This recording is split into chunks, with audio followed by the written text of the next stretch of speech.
Le Tchad est un État souverain. Le 20 avril 2021, suite au décès tragique du maréchal du Tchad, Idriss Déby Itno, les militaires ont pris leurs responsabilités en main devant l'histoire et devant le pays. Ainsi est né donc le CMT, le Conseil militaire de transition. Aujourd'hui, nous sommes au dialogue. Nous avons suivi hier le communiqué de l'Union africaine. Pour le cas d'espèce, en ce qui concerne le Tchad, il n'y a eu jamais un coup d'État. Selon la charte africaine de la démocratie, en son article 25, il est dit que lorsqu'il y a une interruption démocratique dans un pays, lorsque les institutions d'un État sont déstabilisées, en ce moment, l'Union africaine a le droit de sanctionner ces pays. Mais pour ce qui est du Tchad, il n'est pas question que les dirigeants de la transition ne se présentent pas. Parce que dans son article, l'Union africaine dit que les dirigeants de la transition sont électeurs et sont éligibles, au même titre que les autres citoyens. Rien n'empêche aux dirigeants de la transition d'être candidats, de conquérir au suffrage universel des Tchadiens. Nous ne nous reconnaissons pas dans ce communiqué de l'Union africaine. L'Union africaine dit quelque chose et son contraire.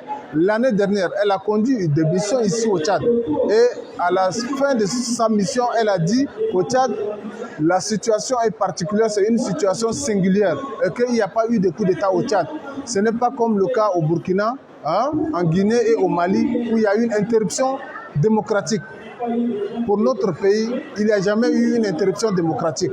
Donc, nous ne pouvons pas parler d'un coup d'État et ce communiqué n'engage que le signataire, que vous le connaissez très bien, M.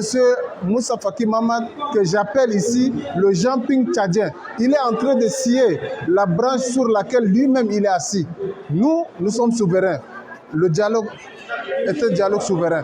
Donc ce communiqué, c'est une fuite en avant, c'était un faux débat. C'est un faux débat, on ne se reconnaît pas dans ce communiqué et nous ne pouvons pas accepter cela. Nous ne pouvons pas marchander également la souveraineté de notre pays. Nous ne pouvons pas dire que ce monsieur est un patriote parce qu'il a un agenda caché. Nous savons que Moussa Faki Mahamat a un agenda caché.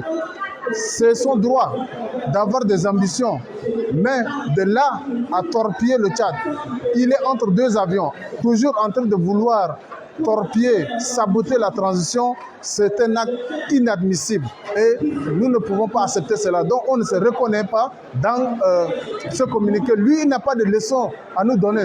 Nous n'avons pas de leçons à recevoir de lui parce qu'il y a beaucoup de choses à regarder de ce côté-là. Il a des cadavres dans son placard. Si aujourd'hui nous voulons fouiller dans sa poubelle, nous allons trouver beaucoup de choses. Et vous verrez que dans les jours à venir, nous allons mettre sur la place publique tout ce que lui traîne comme casserole. Il n'est pas un donneur de leçons pour nous.